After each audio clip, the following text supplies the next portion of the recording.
이 드니라. 유다 베들레헴 한 사람이 그의 아내와 두 아들을 데리고 모압 지방에 가서 거류하였는데 그 사람의 이름은 엘리멜렉이요 그의 아내의 이름은 나오미요 그의 두 아들의 이름은 말론과 기론이니 유다 베들레헴 에브라 사람이더라. 그들이 모압 지방에 들어가서 거기 살더니 나오미의 남편 엘리멜렉이 죽고 나오미와 그의 두 아들이 남았으며 그들은 모압 여자 중에서 그들의 아내를 맞이하였는데 하나의 이름은 오르바요 하나의 이름은 루시더라. 그들이 거기에 거주한 지 10년쯤에 말론과 기론 두 사람이 다 죽고 그 여인은 두 아들과 남편 뒤에 남았더라. 그 여인이 모압 지방에서 여호와께서 자기 백성을 돌보시사 그들에게 양식을 주셨다 함을 듣고 이에 두 며느리와 함께 일어나 모압 지방에서 돌아오려 하여.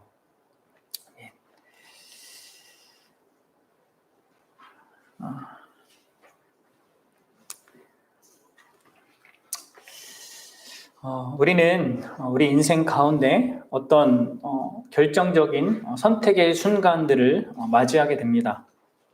그리고 우리가 어떤 선택을 하느냐에 따라서 우리의 삶의 방향성이 크게 달라지는 것들을 경험하죠. 그렇죠? 그리고 그것을 직접 스스로 경험할 뿐만 아니라 많은 사람들이, 주변에 많은 사람들이 어떤 선택을 하느냐에 따라서 달라진 그들의 어떤 결과, 삶의 모습을 우리가 쭉 봅니다.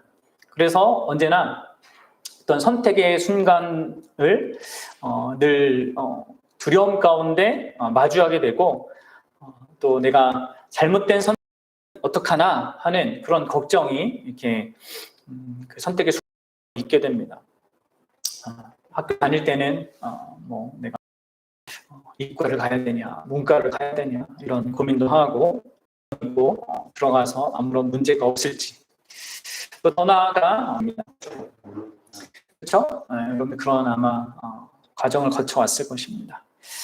또 우리가 신앙생활을 하게 되다 보면 또 신앙의 영역에서도 이런 경험을 또 하게 됩니다. 어떤 선택의 순간을 마주하게 되고 이런 선택 속에서 내가 그 다양한 그 어떤 그 보기가 있다면 과연 이걸 선택하는 것이 맞냐, 저걸 선택하는 것이 더 올바르냐, 틀리냐, 뭐 이런 것으로 인하여서 고민하거나 또는 막 심지어는 어떤 사람들은 막 두려워하는 그런 사람들도 있습니다. 왜 그렇겠습니까?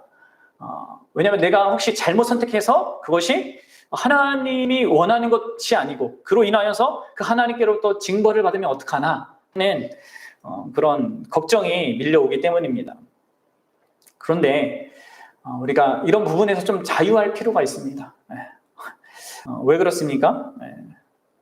실상은 우리가 아무리 수도 없이 그렇게 걱정을 하더라도 대부분의 경우에 많은 경우에 그렇게 고민을 해서 선택을 해도 항상 후회할 만한 그런 선택을 하는 게 맞는 것이 우리가 지나치게 걱정하는 그것보다 사실 실제적인 어떤 그 선택의 순간에 후회할 만한 그런 선택을 우리는 많이 합니다. 그래서 우리는 너무 지나치게 선택 자체를 놓고 고민하기보다는 그 선택을 한 뒤에 어떻게 해야 되냐 이것을 좀 더 생각해야 할 필요가 있습니다.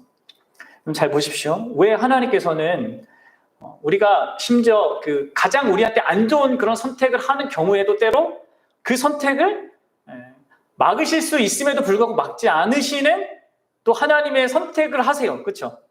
그럼 우리가 늘 이렇게 궁금해하는 거 아닙니까? 하나님 도대체 왜 선악과를 따먹을 때 막지 않으신 건가? 그렇죠? 그래서 왜 이렇게 인류가 그리고 내 인생이 이렇게 고난스러운 건가? 죄와 악 때문에 말미암아 그런가? 우리는 이 질문을 던집니다. 또 우리가 지금 룻기서를 같이 보고 있는데 여기서도 마찬가지예요. 우리가 같이 읽었던 이 본문에서 분명히 엘리멜렉이라고 하는 이 사람이 잘못된 선택을 합니다. 그렇죠? 근데도 하나님이 또 막질 않으세요. 도대체 왜 그런 겁니까? 그러면 이러한 좀 생각, 이러한 이 하나님에 대한 또 그런 궁금증, 우리의 선택에 대한 이런 문제를 좀 생각하면서 이 본문을 좀 생각해 봤으면 좋겠어요. 그렇지 않으면 우리는 다만 이 본문을 엘리멜렉처럼 나오미처럼 하면 안 되는구나 라는 식의 단순한 교훈을 받는 그런 식으로 이제 성경을 이해할 수 있으니까 좀 이런 것들을 생각해 봐야 돼요. 하나님의 관점에서 하나님이 어떻게 우리 인생을 이끌어 가시는지. 근데 우리가 분명히 해야 되는 것은 먼저 엘리멜렉이 이렇게 하나님이 약속하신 그 땅, 하나님이 아브라함에게 약속하신 그 땅을 떠나서, 그것도 기근이라고 하는 그 먹고 사는 문제 때문에 그 땅을 떠나서 모압 땅으로 간 것은요, 결코 바른 선택이 아니었다는 겁니다. 이것은 분명하게 우리가 확인해야 돼요. 왜 그러냐면 두 가지 측면에서 그렇습니다. 뭡니까? 하나는 방금 그대로 제가 말씀드렸다시피 이 하나님이 약속으로 주신 땅이었습니다. 아브라함에게 주신 땅이었어요. 그리고 아브라함을 통해서 또 모세에게는 더 분명하게 이 땅을 약속한 그런 땅이었지 않습니까? 그리고 얼마 전에 바로 이 사사기 시대, 여기 사사기 시대가 그 땅을 정복했던, 그리고 그 땅의 모든 그 지파들에게 나누어 이렇게 남겨준 그런 땅이었습니다. 자자손손 대대로 그 땅을 보호하고 지켜야 된다는 그런 것까지 요구하면서 준 그런 땅이었습니다. 그래서 여기에서 이제 이 룻기서의 안에서도 기업 무르는 그런 일이 나오는 거예요. 그렇죠? 한 집안에 주어진 그 땅이 계속 돼야 된다는 그런 이해가 있었기 때문에 이 기업 무를 제도가 등장하는 것이죠. 그러니까 이렇게 하나님께서 약속하셨고 대대로 그 이스라엘 백성에게 준 땅에서 떠나는 것은요, 이거는 여간 큰 잘못이 아닐 수 없습니다. 그래서 여러분들 이렇게 구약 전체의 배경에서도 하나님의 약속의 땅에서 멀어지는 것은 언제나 항상 나쁜 일의 전조가 됩니다. 여러분 생각해 보십시오. 아브라함도 이삭도 흉년 때문에 약속의 땅을 떠나죠. 애굽으로 내려가고 블레셋 지역으로 갑니다. 그럴 때마다 어떤 일이 일어났어요? 항상 좋지 않은 일이 일어났어요. 아내를 둘 다 뺏길 뻔하죠. 그렇죠? 야곱도 마찬가지입니다. 약속의 땅을 떠나서 하란에 갔을 때 그는 그곳에서 장작 20년 동안 삼촌에게 속임을 당해서 생고생을 하죠. 그렇죠? 요셉도 생각해 보세요. 물론 요셉도 형들에 의해서 그렇게 약속의 땅을 벗어나게 되지만 어쨌든 그 벗어난 그 요셉의 인생 가운데 수많은 그 고초를 겪을 수밖에 없었습니다. 심지어 애굽에 내려갔던 이스라엘 민족도 어떤 그 민족의 수적으로는 이렇게 번성했지만 애굽의 노예 생활하면서 고난을 받지 않았습니까? 이렇게 약속의 땅에 하나님의 백성이 벗어나 있을 때는 항상 이런 문제를 경험했단 말이에요. 또 이 룻기서가 끝나고 다음에 뭐 이런 이 통일 왕국과 분열 왕국, 그리고 그 이후에 하나님께 이스라엘이 완전 이게 잘못해가지고 그 징계로 포로로 잡혀갔을 때에도 이들은 언제나 그 비참한 그런 상황들, 현실들을 마주해야 했어요. 그러니까 약속의 땅을 떠난다는 건 항상 하나님의 백성들에게는 이렇게 큰 문제를 가져다 줬단 말이에요. 물론 여러분들 엘리멜렉이 자신에게 주어진 그 현실 속에서 이런 결정을 할 수밖에 없었던 것은 어떤 의미에서 인간적으로는 이해할 만한 문제이기도 해요. 왜 그렇습니까? 분명히 그 당시는 1절에서 말하고 있듯이 사사들이 치리하던 그런 시대였고 그 얘기는 곧 혼란한 때였다는 거예요. 계속적으로 이방 나라들의 침략이 있었고 나라가 정치적으로 혼란 속에 있었습니다. 그리고 심지어 그런 상황 속에서 흉년까지 든 거죠. 먹고 사는 일도 막막해진 것입니다. 그리고 그 흉년이 얼마나 강력했든지 베들레헴, 무슨 뜻이라고 했죠? 빵의 집이라고 불릴 정도로 이렇게 음식 걱정과는 무관해 보이는 그 지역까지 끔찍한 흉년이 밀어닥친 것입니다. 그럼 흉년은 이때 시작된 이 흉년은 적어도 10년 정도 된 것 같죠. 10년 뒤에 하나님께서 기근을 이렇게 물리치시고 이렇게 양식을 주셨다고 이제 6절에서 얘기하고 있잖아요. 그러니까 이 긴 기간 동안에 이 흉년이 임할 정도로 이렇게 강력한 거였기 때문에 이것은 쉽게 거기에 그냥 눌러 앉아서 계속 그 어려움 속에 산다는 것은 사실 인간적인 그 관점으로는 결코 쉽지 않은 것입니다. 그렇죠? 농경 사회에서 흉년은 삶 그 자체를 위협하는 큰 재앙이었습니다. 당연히 물가는 계속 오르게 되고 또 외부의 공격에 쉽게 노출되는 그런 상황을 마주할 수밖에 없습니다. 따라서 어딘가로 살 길을 찾아 떠날 수밖에 없게 되는 것이죠. 여러분들, 이후에 다윗이 인구 조사를 해서 하나님께 범죄했을 때 흉년은 하나님께서 다윗에게 제시한 3가지 벌 중에 하나였습니다. 이 흉년이 얼마나 심각한 것인지를 너무나 잘 알았던 다윗은 흉년을 선택하지 않고 뭘 선택합니까? 역병을 선택해요. 3일 동안 역병. 차라리 역병이 더 치명적일 것이다 라고 생각했던 거예요, 다윗이. 여러분, 이후에 예레미야 선지자는 에가서에서 이렇게 얘기합니다. 칼에서 망하는 자가 기근으로 고통당하는 자보다, 흉년으로 고통당하는 자보다 더 낫다, 이렇게 얘기해요. 그러니까 이런 맥락 속에서 흉년이라는 것은 가장 큰 고대 사회에서는 큰 재앙 중에 하나였습니다.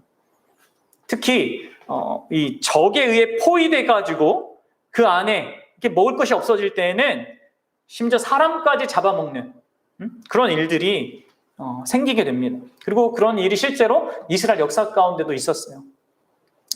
따라서 이러한 흉년이라는 극심한 악조건 속에서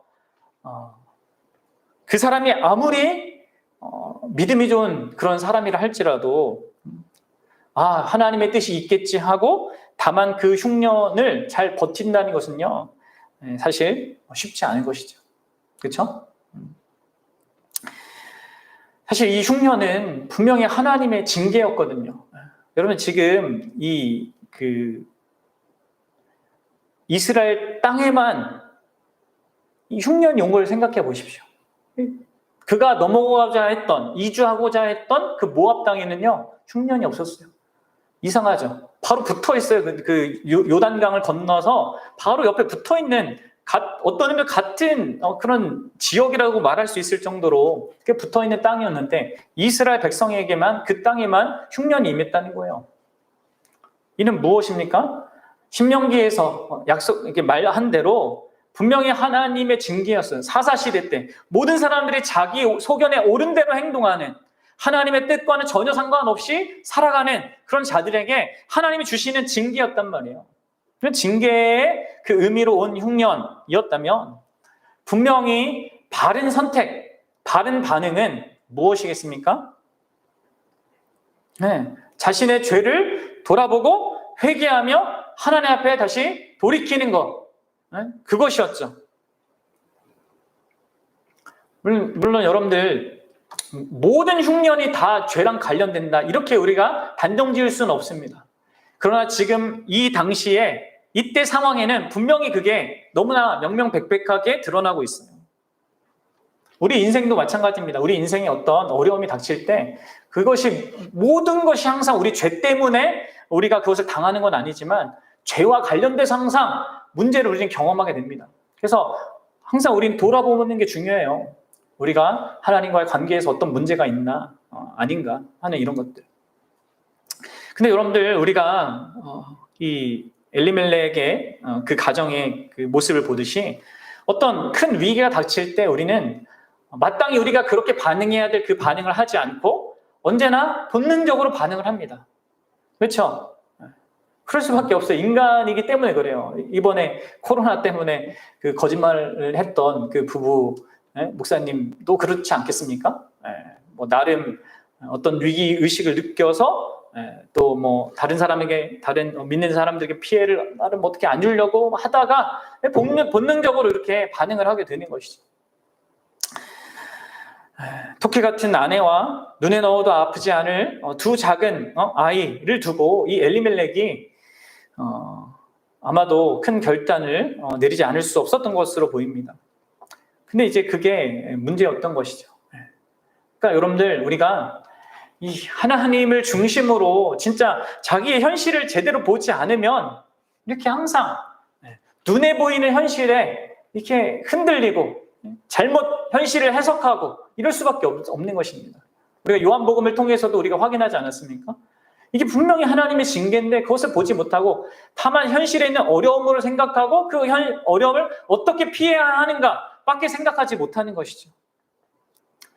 약속의 땅을 떠나는 것도 큰 문제인데 그의 더 큰 문제는 뭡니까? 그가 이주하고자 했던 땅으로 선택한 바로 모압 땅이었습니다. 그럼 우리의 삶의 그 어떤 실수 또 잘못된 선택도 항상 그렇게 연결되지 않습니까? 언제나 작은 실수가 더 큰 실수를 가져옵니다. 그가 가고자 했던 그 모압 땅, 그 땅이 어디입니까? 여러분들, 모압 땅과 이스라엘의 관계는요, 역사적으로 과거로부터 돌아봤을 때 전혀 이렇게 우호적인 그런 땅이 아니었습니다. 모압은 계속해서 이스라엘을 괴롭혀 왔던 땅이었습니다. 그 나라였습니다. 출애굽 당시에 모압 왕의 발락은 거짓 선지자 발람을 돈으로 매수해서 이스라엘을 저주하려고 했습니다. 그런데 하나님이 그것을 실패로 돌아가게 하죠. 오히려 이스라엘을 축복하게 합니다. 그런데 이 모압 사람들은 교묘하게 모압 여자들을 이용해가지고 이스라엘 백성을 우상 숭배에 빠뜨리게 또 만들어요. 그래서 여러분들, 하나님이 아브라함에게 뭐라고 약속하셨어요? 내가 너희를 저주하는 자를 내가 저주할 거라고 했잖아요. 그 말씀하신 그대로 하나님께서는 이 모압 사람들을 여호와의 총회, 하나님의 백성 안에 들어오지 못하게 할 거다라고 이렇게 모세를 통해 선언한 그런 나라이기도 했습니다. 분명히 이런 모압에 대한 모든 이해가 지금 엘리멜렉과 그 가족들은 다 갖고 있단 말이에요. 그렇죠? 부모를 통해서 다 듣고 배운 사실이란 말이에요. 근데 그게 자기 삶에 영향을 지금 하나도 못 주고 있는 것입니다. 그 모압 땅을 선택하는 거예요. 게다가 사사시대 초기, 지금 배경으로 등장하는 이 사사시기 초기에 모압 왕 에글론이 이스라엘을 쥐락펴락하면서 지배한 그런 역사도 있었어요. 그럼 한번 찾아가 보세요. 사사기 3장 15절로 한번 가봅시다. 사사기 3장 15절.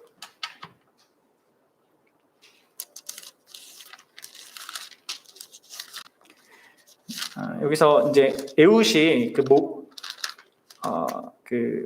모압 왕을 장면이긴 한데 일단 보십시오. 간단하게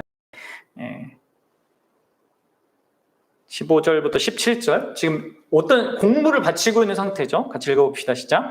이스라엘 자손이 짓음에 여호와께서 그들을 위하여 한 구원자를 세우셨으니 그는 곧 베냐민 사람 게라의 아들 왼손잡이 에훗이라.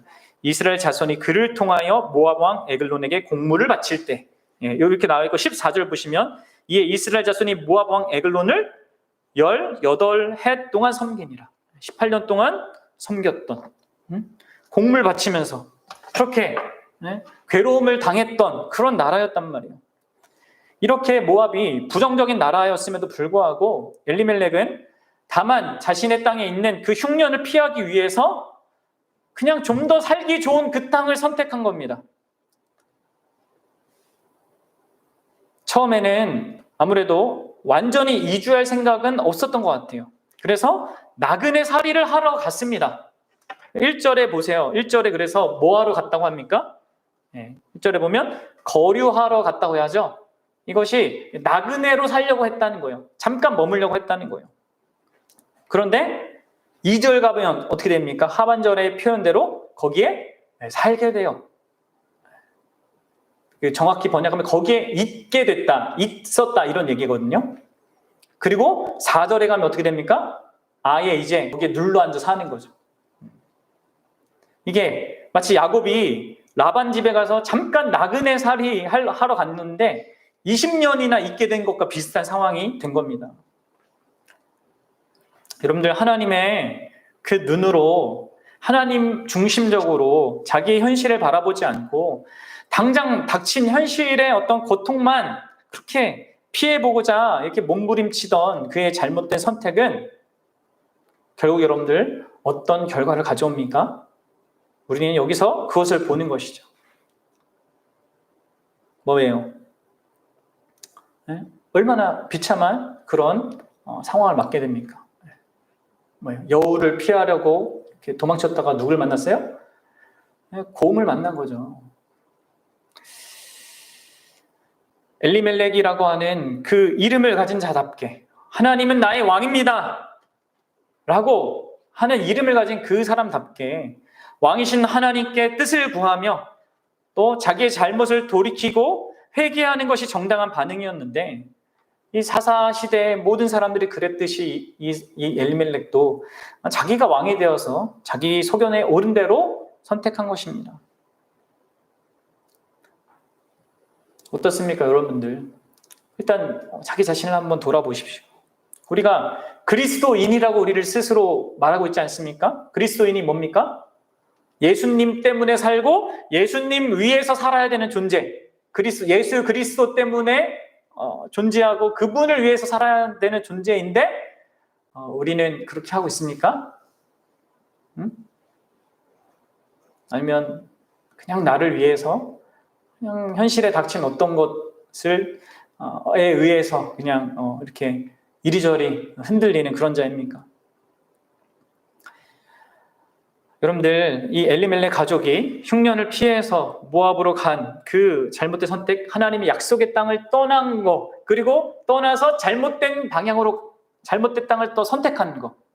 여러분, 이것을요 예레미야는 또 이렇게 설명해요. 그러니까 이 엘리멜렉만 그렇게 한 게 아니라 이 나중에 이스라엘 백성도 또 그렇게 합니다. 보세요. 내 백성이 두 가지 악을 행하였으니 곧 그들이 생수의 근원되는 나를 버린 것과, 잘 들어보세요. 생수의 근원되는 나를 버린 것과 하나님을 떠난 것이죠. 그리고 스스로 웅덩이를 판 것인데 그것은 그 물을 가두지 못할 터진 웅덩이들이라. 두 가지 악, 이렇게 얘기합니다. 하나님을 떠난 것과 웅덩이를 파서 스스로 한번 살아보겠다고 물을 얻어보겠다고 했는데 터진 웅덩이, 그냥 물이 계속 새는 그런 웅덩이였다는 거죠. 그런 일을 지금 이 엘리멜렉이 한 것입니다. 그 결과 그럼 어떤 일이 일어나요? 3절의 사건이 일어난 거죠. 3절 같이 한번 읽어봅시다. 시작. 나오미의 남편 엘리멜렉이 죽고 나오미와 그의 두 아들이 남았으며. 그 남편이 죽습니다. 뭐 언제쯤 죽었는지는 잘 우리가 확실히 알 수는 없지만 어떤 그 생각보다 빨리 아마 죽었던 것으로 보이죠. 남편이 죽게 되었다 했을 때 얼마나 큰 그런 상실감을 나오미가 가졌겠습니까? 엄청난 충격이었겠죠. 뭔가 흉년의 그 고통스러운 그 시간들을 버티다가 어쩔 수 없이 이렇게 돌아와서 이렇게 모압 땅에 와서 그래도 뭔가 살만해가지고 뭔가 한껏 기대에 부풀었는데 그 집안의 가장이 죽어버리니까 나오미가 얼마나 큰 상심에 빠졌겠습니까? 어쩌면 거기에서라도 뭔가 깨닫고 이게 이렇게 갑자기 갈 그이가 아닌데 하면서 이게 하나님의 치심이 아닐까 생각하면서 뭔가 좀 깊이 이렇게 깨닫고 이렇게 돌아올 수 있는 기회일 수도 있었는데 나오미는 어떻게 합니까? 모압의 그 삶에 그냥 계속 안주해 버립니다. 남편을 잃은 그 슬픔을 이 두 아들에게 위로받으면서 어쩌면 나름 무슨 기대를 가졌겠죠. 그렇죠? 그래서 아들을 모압 여인들과 좀 문제예요. 그렇죠? 하나님의 백성은 다른 이방 민족과 결혼하지 말라고 이렇게 말하고 있지 않습니까? 그런데 뭐 앞에 이런 숫한 그런 잘못된 선택을 해왔기 때문에 이러한 설득을 계속 할 수밖에 없는 거죠. 그들은 이 나오미는 그래도 이 그 두 아들이 결혼했기 때문에 이제 뭔가 후손을 통해서 우리 집이 다시금 세워질 수 있겠지. 다시 행복한 그런 시절로 돌아갈 수 있겠지라고 기대했을지 모릅니다. 그런데 여러분들 어떻게 됩니까? 네, 손자도 전혀 보지 못합니다. 그리고 어떻게 돼요? 네, 두 아들까지 죽습니다. 여러분들 1장 5절을 같이 읽어봅시다. 1장 5절 시작. 말론과 기론 두 사람이 다 죽고 그 여인은 두 아들과 남편 뒤에 남았더라. 여러분 보십시오.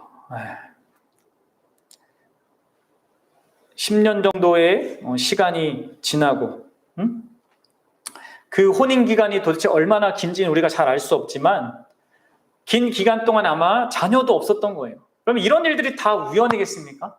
남편이 죽고 결혼했는데 자녀도 없고 이런 것들은요 다 이 모세 언약 안에서 하나님의 백성이 하나님께 불순종했을 때 받는 그런 심판, 징계의 그런 내용이었단 말이에요. 그러니까 자녀를 갖지 못한 것도 하나님의 복이 임하지 않은 것이었습니다.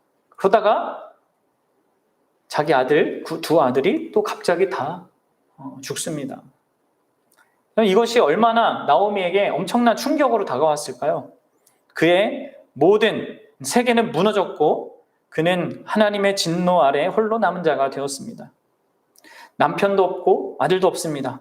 아무도 그녀를 보호할 존재가 없습니다.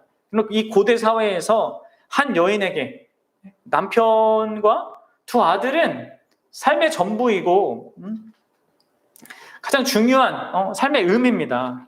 그런데 다 잃고 홀로 남겨진 거죠. 그래서 여러분들 이 두 아들의 죽음 이후에 성경은 나오미를 뭐라고 얘기하는 줄 아세요? 이름을 안 불러요. 그리고 뭐라고요?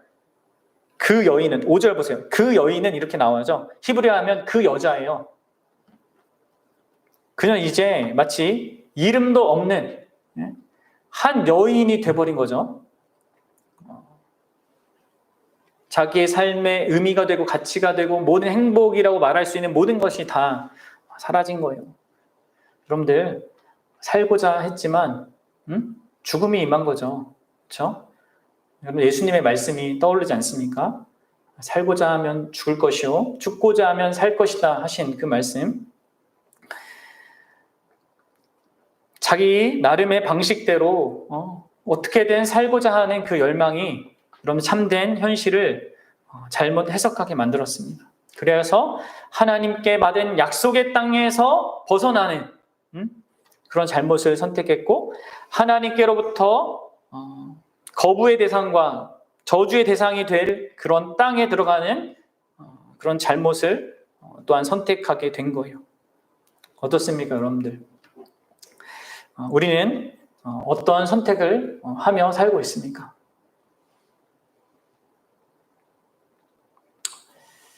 여러분들은 하나님께서 예수 그리스도 안에서 여러분에게 약속해 주신 것을 가장 소중한 것으로 가장 중요한 그 삶의 의미로 현실로 생각하며 살고 있습니까? 아니면 눈에 보이는 어떤 거 그냥 당장 나의 현실을 편하게 해줄 안전하게 만들어줄 그 세상의 것이 더 좋다고 여러분들 생각하고 또 바라보고 그렇게 살고 있습니까? 여러분 잘 생각해 보셔야 합니다. 그런데 제가 맨 앞에서 말씀드렸듯이 그렇게 이 본문이 우리에게 그렇다면 우리더러 엘리멜렉처럼 하지 말고 나오미처럼 하지 말라는 것을 말하는 거냐? 물론 여러분들 분명히 그런 부분이 있습니다. 우리는 분명 이들의 잘못된 이런 선택을 보면서 이렇게 교훈을 받아야죠. 그렇죠? 그게 지혜인 거죠. 그런데 문제는 뭐냐면 우리는 잘 교훈을 받지 않는다는 거예요. 분명히 이렇게 분명한 이러한 잘못된 그 선택으로 인하여서 비참한 그 삶을 경험하는 것이 성경에 나와 있고 이스라엘의 역사가 보여주고 심지어 우리 주변에 우리 예수 믿는 사람들의 삶이 때로 그런 것들을 우리에게 보여주는데도 불구하고 우리가 그렇게 바르게 선택하지 못할 때가 참 많다는 겁니다. 그럼 여러분들 도대체 이 기록은 우리에게 무엇을 말하고자 하는 걸까요? 잘못된 선택을 하지 말라. 나는 그것보다 더한 것을 우리에게 말해줍니다. 그게 뭐예요? 우리가 잘못된 선택을 하고 또 심지어 크게 그리고 오랫동안 하나님으로부터 멀어지는 그러한 비참한 그 현실을 경험한다 하더라도 장작 10년이 됐잖아요. 뭡니까? 그럼에도 불구하고 여전히 그런 우리의 잘못된 그 선택과 실패가, 죄가 뭐예요? 우리의 운명을, 우리의 인생을 결정하지는 않는다는 거예요. 왜 그렇습니까? 하나님이 살아계신 분이시고 하나님은 우리의 죄보다, 우리의 미련함보다, 우리의 잘못된 모든 선택과 그 결과로 있는 모든 비참함보다 언제나 크신 분이기 때문에 그렇습니다. 그래서 여러분들 우리는 어떤 절망적인 상황에서도 소망을 가질 수 있어요. 하나님의 택한 백성에게는 절대로 결코 절망만으로 끝나지 않습니다.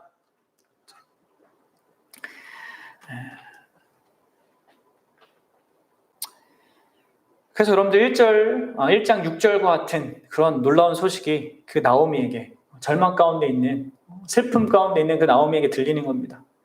우리 1장 6절 읽겠습니다. 시작. 그 여인이 모압 지방에서 여호와께서 자기 백성을 돌보시사 그들에게 양식을 주셨다 함을 듣고 이에 두 며느리와 함께 일어나 모압 지방에서 돌아오려 하여. 우리는 도대체 나오미가 어떤 경로로 이 소식을 듣게 되었는지 모릅니다. 하지만 분명한 것은 하나님께서 가장 절망스러운 그 상황 속에 있고 가장 슬픔에 가득했던 그 나오미를 그냥 내버려두지 아니하시고 복된 소식과 함께 그 슬퍼하는 나오미에게 찾아오셨다는 거예요. 하나님께서 자기 백성을 돌보시사 그들에게 양식을 주셨다라는 그 소식과 함께 나오미를 찾아오십니다. 그리고 나오미는 바로 그 하나님의 그 복된 소식을 듣고 발길을 돌려서 다시금 그 하나님이 약속하신 그 땅으로 돌아가기로 결심하는 거죠. 사랑하는 여러분, 여기서 우리가 한 가지 또 확인하게 되는 것이 무엇입니까? 우리가 회개하는 것은 다만 어떤 큰 고통을 겪는다고 경험하는 것이 아니라 하나님의 찾아오심, 하나님이 베푸신 은혜 때문에 진정한 회개가 가능하다는 걸 보게 되는 것이죠. 그렇죠? 하나님이 다시금 우리를 자기에게로 돌아오게 하실 어떤 문을 여실 때 우리가 그렇게 할 수 있는 것입니다. 그녀가 그렇게 하나님의 약속의 땅으로 다시 돌아갈 것을 결단할 수 있었던 것, 그것이 그가 여전히 하나님과 멀어져 있는 상태였음에도 불구하고 그녀의 기억 속에서 하나님의 어떠하심이 선명하게 그래도 남아 있었기 때문에, 그래서 하나님이 기근을 끝내고 양식을 주셨다는 것을 하나님의 그 은혜로운 그 성품을 다시 상기시킬 수 있는 그런 그 통로가 되었던 것입니다. 그렇죠? 마치 탕자의 비유에서 나오는 그 탕자가 돼지 주염 열매를 막 먹으면서 내가 이렇게 살 수는 없어. 우리 아버지의 집에는 그 종들도, 일꾼들도 얼마나 배불리 먹으면서 그렇게 사는데 하면서 그 아버지의 그 선함을 생각했던 거 아닙니까? 그래서 그것 때문에 돌이킬 수 있었잖아요. 마찬가지예요. 이 나오미도 언제나 고아와 과부와 나그네까지 선대하시는 그 하나님, 양식을 주셨다 한 그 소식을 듣고 하나님에 대해서 이제 그런 하나님이신 것을 생각한 것이죠. 그래서 하나님께 돌아가야겠구나, 약속의 땅으로 돌아가야겠구나라는 그런 마음을 가졌던 것입니다. 이게 다 하나님이 베푸신 그 은혜 속에서 다 이런 것이 가능한 거예요. 우리가 그냥 돌아가고 싶다고 해서 돌아갈 수 있는 것이 아니라 하나님이 주신 모든 것 속에서 가능한 거죠. 회개라는 것도. 우리가 여러분들 이렇게 잘못된 선택과 잘못된 그 죄를 범하여 큰 비참에 있을 때에도 여전히 우리가 돌아갈 수 있는 이유는 바로 하나님 때문이고 하나님의 신실하심 때문입니다. 그리고 우리가 진정으로 회개하고 돌이킬 때 하나님은 언제나 우리를 홀로 집으로 돌아오게 하지 않습니다. 그렇죠? 어떻게 합니까? 탕자의 아버지가 집 나간 아들이 돌아오는 것을 보고 어떻게 하셨습니까? 어떻게 했습니까? 그냥 가만히 두 팔짱 끼고 오는 걸 봤어요? 그렇지 않아요. 그 당시 유대인 아버지는 절대 하지 않는 그런 거를 보여줬단 말이에요. 예수님이 그 비유를 통해서 달려나가서 그 아들을 끌어안고 입맞추죠. 마찬가지입니다. 여러분, 하나님은요, 우리가 진정으로 우리 죄를 깨닫고 회개할 때 우리에게 달려나와서 우리를 맞이하십니다. 좋은 소식으로 나오미를 찾아가신 그 하나님은 그렇죠? 그리스도 안에서 우리를 맞으러 달려나오십니다. 사랑하는 여러분, 이게 궁극적으로 예수님에 관한 이야기라고 했잖아요. 룻기 이야기가. 그렇죠? 여러분들 잘 생각해 보시오. 엘리멜렉이 자신이 사랑하는 그 가족을 위해서 한 선택은요, 처음에는 너무나 당연하고 합리적인 그런 선택이었습니다. 그렇죠? 그 가족을 위해서 기근을 피해서 그 어떤 눈에 보이는 좋은 땅으로 이렇게 선택한 것은 그가 할 수 있는 그런 멋지고 또 어떤 의미에서 그냥 인간적으로 생각할 때는 좋은 합리적인 그런 선택이었단 말이에요. 그렇죠? 그런데 어떻게 돼요? 결국 온 가족을 그리고 나오미를 텅 비게 만드는 그런 결과를 가져왔습니다. 그럼 여러분들 반대로 생각해 보세요. 예수 그리스도께서 선택한 것을 한번 생각해 보시기 바랍니다. 이 엘리멜렉과 달리 예수님께서 뭘 선택했습니까? 그분은 너무나 말도 안 되고 비합리적인 그런 선택을 하셨습니다. 어떤 선택이요? 하늘에 다 그 영광을 하나님과 누리시던 성부 하나님과 누리던 그 영광을 다 내려놓고 자격 없는 자들에게 영원한 복을 가져다 주기 위해서 이 땅에 오셨어요. 우리가 세우던 자기 왕국을 무너뜨리기 위해서, 그래야 해서 우리를 자신의 나라 안에 두시고 그 안에서 영원한 복과 영광을 주시기 위해서 그분이 이 땅에 오셨고 사셨고 심지어 우리를 위해서 죽으셨습니다. 사랑하는 여러분, 그분은 우리를 부욕해 하기 위해서 자기 스스로를 텅 비게 만드셨습니다. 그럼 이것을 아십니까? 고린도 후서 8장 9절에서 이렇게 바울이 얘기합니다. 우리 주 예수 그리스도의 은혜를 너희가 알거니와 부요하신 이로써 너희를 위하여 가난하게 되심은 그의 가난함으로 말미암아 너희를 부요하게 하려 하심이라. 사랑하는 여러분, 하나님은 그리스도 안에서 정말 가난한 텅 비어 있는 죄로 말미암아 이 엘리멜렉과 나오미와 같이 자기 죄로 말미암아 영원히 하나님께로부터 버림받고 또 영원한 고통 당해야 되는 것이 마땅한 인생임에도 불구하고 그런 우리를 부요하게 하기 위해서 자신이 낮아지시는 그런 선택을 하셨습니다. 그리고 그 선택 가운데는 그분이 친히 하나님으로부터 버림받는 그런 것까지 내포하는 그런 선택이었잖아요. 그럼 잘 생각해 보십시오. 우리는 나오미를 바라보면서 하나님이 어떻게 이런 고통을 줄 수 있을까? 남편을 뺏어가고 또 두 아들을 데려가시는 이런 큰 고통, 정말 하나님께서 이런 나오미의 고통을 정말 헤아리실까? 너무한 거 아닌가? 하는 그런 생각을 우리는 가질지 모릅니다. 그러면 여러분들 과연 하나님이 이 나오미의 고통을, 그 아픔을, 슬픔을 아실까요? 아니면 그저 한번 당해봐라. 네가 얼마나 잘못했는데 내 말을 안 듣고 이렇게 하니까 이런 고통을 당하지 하면서 그렇게 속 시원해 하실까요? 여러분, 그렇지 않습니다. 하나님은 나오미에게 행한 그 모든 징계, 그로 말미암아 그가 경험했던 모든 고통에 대해서 누구보다도 더 그것을 더 잘 아시는 분이십니다. 왜 그렇습니까? 하나님이시기 때문일 뿐만이 아니라 그분이 자기 아들을 통하여서 우리에게 오셨고 또 그 아들 안에서 바로 인간이 경험할 가장 큰 그 고통, 그 영원한 고통을 친히 담당하셨고 경험하셨기 때문입니다. 하나님은요, 그리스도 안에서, 예수님 안에서 아세요. 사랑하는 사람으로부터 이렇게 사랑과 헤어진다는 것, 분리된다는 것, 그것이 무엇을 의미하는지, 아니 오히려 더 깊은 의미로 아십니다. 예수 그리스도께서 버림받으시지 않았습니까? 또 하나님 성부 하나님께서 그 아들을 이렇게 외면하셔야 하지 않았습니까? 그런 맥락에서 여러분들, 하나님은 누구보다도 여러분 나오미의 마음을 잘 아실 것입니다. 우리는 몰라도요. 그렇죠? 사랑하는 여러분, 하나님은 우리에게 부과하신 모든 눈물이 어떤 희생의 대가인지를 분명하게 알고 있습니다. 그럼 우리가 이런 상황 속에서 늘 기억해야 될 것은요, 하나님께서 자기 백성에게, 자기 백성이 하나님에게 범죄하여서 불순종하여서 받는, 그래서 주시는 그 모든 고난과 고통이요, 그 어떤 것도 진정한 의미로 가혹한 것은 아니라는 거예요. 그것을 여러분 알아야 합니다.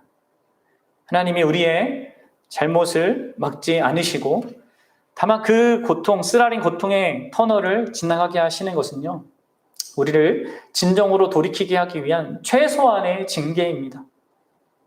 우리가 스스로 선택한 그 길, 자기 눈에 보아서 좋은 그 선택한 그 길을, 그것이 얼마나 공허한 것인지, 그것이 얼마나 진짜 터진 웅덩이일 뿐인지를 몸소 깨닫게 하시고, 결국 하나님의 선하심과 그 은혜, 그 하나님이 약속하신 것이 얼마나 복된가를 깨닫게 하시기 위해서 이 모든 과정을 우리에게 허락하신다는 것이죠.